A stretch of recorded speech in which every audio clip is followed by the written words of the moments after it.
they are not producing anything, but they know their cash crop is exporting doctors. As in our country, you, Secretary, because you have an aerial view, what would you recommend?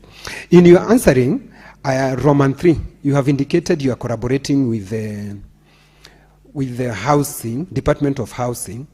Can you confirm, the Cabinet Secretary, that our housing levy fund is the money that is used to construct the markets? Thank you. Senator Omtata Okoiti. Yes, Honorable Speaker, thank you. Honorable Secretary, thank you for your presentation. My main concern is these CAPES that have come up in almost every county hardly have any feasibility studies. I've not seen a single feasibility study. I've tried to get one for Busia, the CAPE in Busia, in Nasewa. No feasibility study. I've even tried to, there's also an industrial park there. I've tried to get a feasibility study for the industrial park. There's none. I've tried to get a spatial plan. There's none. I would have wanted to see a feasibility study whereby I'm able to gauge the viability of the project before public money is invested in. It's very good to talk about aggregation parks, to talk about this, to talk about all those things I've spoken about. But where there's no scientific study showing me that 1 + 1 equals, equals to 3, as Professor says, 1 + 1 equals to 2, I find it difficult to follow your presentation because you have reduced this thing into a very academic exercise. When I go to Busia Kaip, I've been there. What hits me is that what is this thing going to do? How is it, where is the ecosystem within which this Kaip is going to work? We visited the Kaips in Ethiopia and they had very clear thematic areas. They were not one size fits all. They were integrating regions in a very, very clear thematically organized park. When you looked at it, you would see like they're driving industrialization. They have got incentives such as in taxation. They have incentives even in power provision to these positions. So I don't know, Honorable Senator. Senator Tata, please put your question forward. Yes, I'm coming there. Avoid debating the issue. I've laid the background. So I don't know whether we have any feasibility study for any of those CAPES, and what is this, if there are any, what is the scope of those feasibility studies, especially in terms of what incentives do they give to the producers, and what incentives do they give to the investors, and how do they integrate the country as a whole in terms of pushing the industrialization project? Thank you. Thank you, Senator. Senator Nyutu. Thank you, Mr. Speaker, for this opportunity. My question to the CS, but before I ask the question, Mr. Speaker allowed me to also build a foundation on it. Mr. Speaker, I have seen very many market buildings coming up in Moraga, but most of them, and I can assure the CS, especially storage ones, are not in use because there is nobody to use them. So I want to join Senator Mtata in saying that if there is any feasibility study that is done, as the CS claims, then I think there is a gap somewhere because these structures just come up even when they are not needed. And Mr. Speaker, we have more needs. And I draw the CS's attention to the lower region of Murang'a, where we grow a lot of mangoes, Mr. Speaker. And the county has interventions, but it is not able to mop up all the mangoes that are produced. So exactly what is the ministry doing to see to it that it intervenes and supports the county government in mopping up mango production in Lower Murang'a, Mr. Speaker, the wards of Kakuzi-Mitubiri, Idhanga ward, Makuyu ward, Kambiti ward, because the past season, there were loads and loads of mangoes rotting along the roads. And Mr. Speaker, as he does that, he has mentioned something very important, that they are assisting in providing business advisory services, where they train on standards to, especially the common mwananchi. Do we have a structure? Because I've not seen anybody in Murang'a being trained on this. And Mr. CS, what are you doing to see to it that avocado farmers are assisted? The upper region of Murang'a, Kandara, Gatanga, Kigumo, Maragua, parts of Kiharu. Thank you, Mr. Speaker. That's my question. Thank you, Senator Mandago. Thank you very much, Honorable Speaker. Honorable Speaker, my supplementary questions goes to the CS on the issue of KIPES. And maybe if you allow me, Honorable Speaker, to just say this question would have been comprehensively answered if the CS had honored the invitations and the summons of the Trade Committee. But I also want to inform him that we have fined him 500,000 and he should pay, and consequently also summon him to appear in the next session, Honorable Speaker. And Honorable Speaker, this is because there are statements that have been pending from 2023, 2024, 2025, and the ministry has not responded to, and it touches on these KIPES. And on a general statement, Honorable Speaker, the rates of completion of these KIPES is actually worrying. In Kilifi, for example, when my committee visited, they just found there the contractor slashing the forests. In my own county, Honorable Speaker, first it was procured above the recommended amount of 500 million. It was procured at 535. The one in Wajir was procured at 601 million. 101 million above. So there are a lot of issues my committee, on behalf of the House, would want to process so that we can submit a comprehensive report. So my question to the CS is, he will not be able to comprehensively respond, but maybe you can tell us what is the status for the one for was in issue that had stalled, and yet national government had sent all the money. The contractor was paid. He has not been on site for a very long period of time. What is the ministry doing about it? Thank you, Senator. Who are you trying to inform, Senator Kinyo? The Senator. Mandago, do you want to be informed? Yes, he's a good neighbor. Mr. Speaker, the Cabinet Secretary have been informed that the committee, he has not been attending the committee. He was summoned, and as we speak, he has been fined. Mr. Speaker, I don't know what's your guidance to the House, whether I think whether we can ask before the Cabinet Secretary leaves, he pays his fine. Otherwise, we look for Sifuna and Karunga Wathango and Eddie, who are very good in dealing with those matters. Thank you. Senator Kinyo, that is a matter that will be handled by the substantive speaker when he comes to the House. Cabinet Secretary, please respond.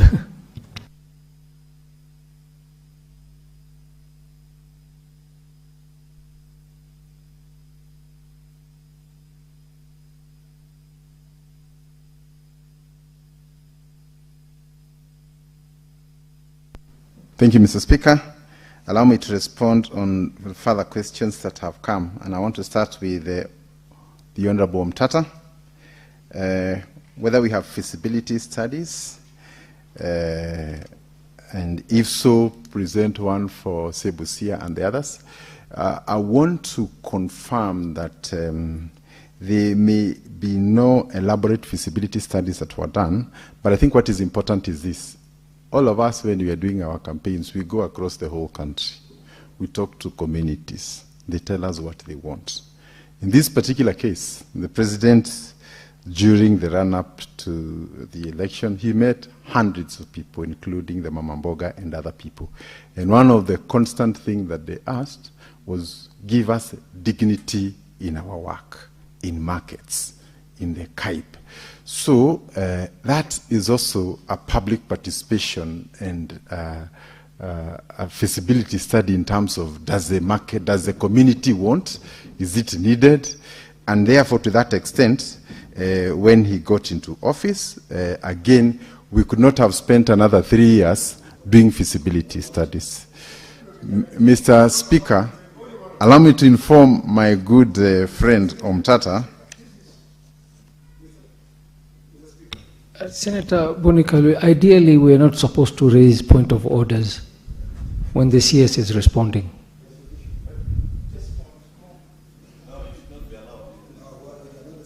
Go ahead, Senator Boni. Mr. Speaker, because Parliament keeps record of everything, Hansard has been told that the minister went around with the president asking the people in the countryside what they wanted. Let me stop you. The minister did not campaign with President William Ruto. How was he there? He was campaigning with Raila Odinga. Let me stop you, He's misleading the country. Boni Kalwale, maybe we heard differently. But the CS did not in any way mention that he accompanied the president in those visits. He said the president did.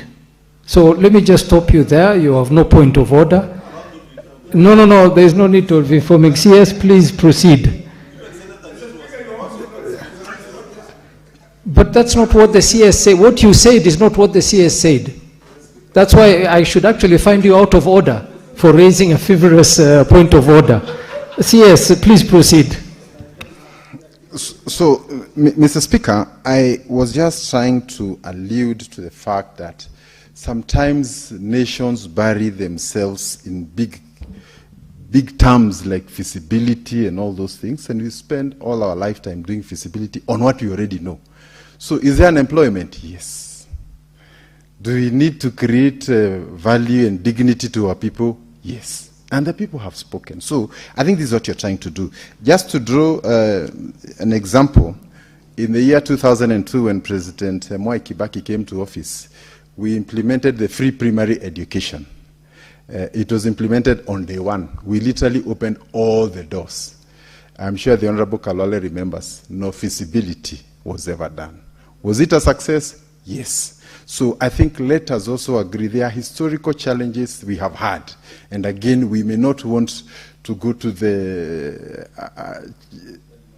spend money, take a lot of time is gone, it's time for action. And I think these CAIPs, we agree they are not perfect, but we are on a journey to perfecting them. So that admission means that in our second batch, we'll be able to correct where we didn't do, maybe there was an omission.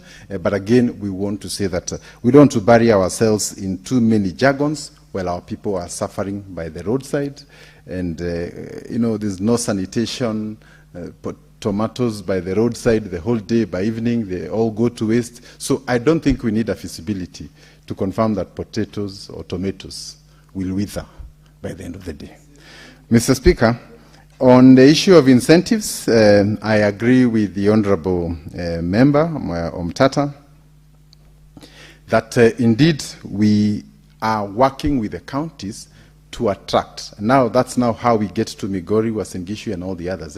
So the county governments have an opportunity to create business forums, to showcase the opportunities that are there, what incentives are there, partner with the bank so that we can now have more value addition. In the western parts of the country, including Busia, Migori, and all the others, our idea was that in the East African market, we can be able to supply those markets using our CAIPs in those particular parts of the country. So they were actually export-oriented, like the one in Busia. And just for information, in Busia we have the EPZ and also the CAIP, and they are both at the same place. So again, just trying to emphasize that we believe that the future of Kenya is also conquering regional markets that will be very useful for us. But I appreciate, and even as I say that we shouldn't be too academic, also to acknowledge that Omtata is known to me through his writing as a serious poet, and I salute him. We went through his poems when we were in No intervention. Thank you, Mr. Speaker. Allow me to go to Mr. But CS, let me inform. No, sorry, Senator Newton. No intervention. No intervention. Senator, Cabinet Secretary, you have 5 minutes, so please. Thank you. Go very quickly over the questions. The Honorable Kenyan, I think the question of why don't we map out the whole country so that we don't end up doing industries everywhere, agriculture everywhere? I think there are some countries that can do well. Just for your information, certain countries such as China have taken like a whole province and said, this is where we get our potato, not just agriculture, one particular variety. Because it takes a bit of infrastructure, planning, aggregation, the extension officers to make sure that a particular commodity succeeds. So I think this is well in order. However, because the driving of the economic agenda of a county is a responsibility of the governors, this is where we really need to cooperate. So that when we say we want to have like 5 counties as the key industrial centers, it doesn't mean the others are not important, but they can also do something else, including tourism and other issues. So I think it's best is to pick maybe 2 or 3 that are most useful and run away with them. Some counties have done very well in logistics. We can support them to become the logistical hub for the entire East and Central Africa. Then with respect to collaborating with the Ministry of Housing, yes, we are working with them. And although we are not the implementing ministry in terms of markets for housing, we work together for information, for citation of where the market will be built, and we continue to deal with emerging issues as and when they come. We consider markets to be an extension of the housing agenda, because when you build a house, those people will require some place to go and buy their vegetables. They will require some place to go and work. And if you just put people in houses without providing the necessary social infrastructure, you're actually creating ghettos, and these will be centers of crime. So it is necessary to provide associated services such as markets, social centers, nursery schools for the kids, and a bit of a dispensary.